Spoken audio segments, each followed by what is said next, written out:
Thyroid కేసెస్లో ఎలా treat చేస్తారు? అసలు ఎందుకు థైరాయిడ్ అబ్స్ట్రక్ట్ అవుతుందంటారు ఇన్ఫర్టిలిటీకి? రెండే రకాలు, హైపోథైరాయిడిజము, హైపర్ థైరాయిడ్. బాడీలో ప్రొడ్యూస్ అవ్వాల్సిన హార్మోన్ ప్రొడ్యూస్ కాకపోతే బయట నుంచి ఇవ్వచ్చు.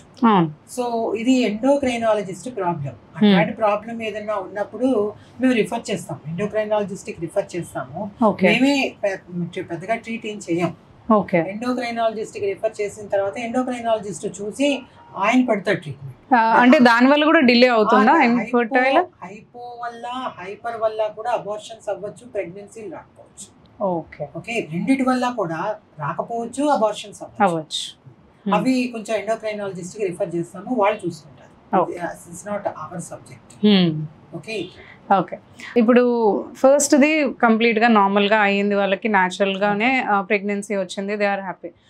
కానీ తర్వాత కూడా చాలా రోజుల వరకు వాళ్ళకి రాదు అనమాట, ప్రెగ్నెన్సీ రాదు. సో ఎందుకంటారు? లైక్ అది నార్మల్ డెలివరీ అయిన వాళ్ళల్లో ఆ రేట్ చాలా తక్కువ. సెకండ్ ప్రెగ్నెన్సీ నార్మల్ డెలివరీ అయిన వాళ్ళల్లో రాకపోవడం అనేది తక్కువ. ఓకే, LICS సిజేరియన్ సెక్షన్స్ అవుతాయి చూసారా, వాళ్ళల్లో ఎక్కువ. చెప్పాను కదా, ఎనాటమీ అంతా డిస్టార్ట్ అయిపోయి యూట్రస్ ఓ పక్కకి, ఓవరీస్ ఓ పక్కకు పోయి అన్ని ఎప్పుడైతే ఎనాటమీ డిస్టార్ట్ అవుతుందో మీకు ప్రెగ్నెన్సీ రేట్ ఆటోమేటిక్ గా తగ్గుతుంది. అది వన్ ఆఫ్ ద రీజన్. రెండోది వచ్చేటప్పటికి ఇంక్రీజ్డ్ మెటర్నల్ ఏజ్, అంటే ఏజ్ పెరిగిపోతుంది. మదర్ ఏజ్ కానీ ఫాదర్ ఏజ్ కానీ పెరిగిపోతుంది.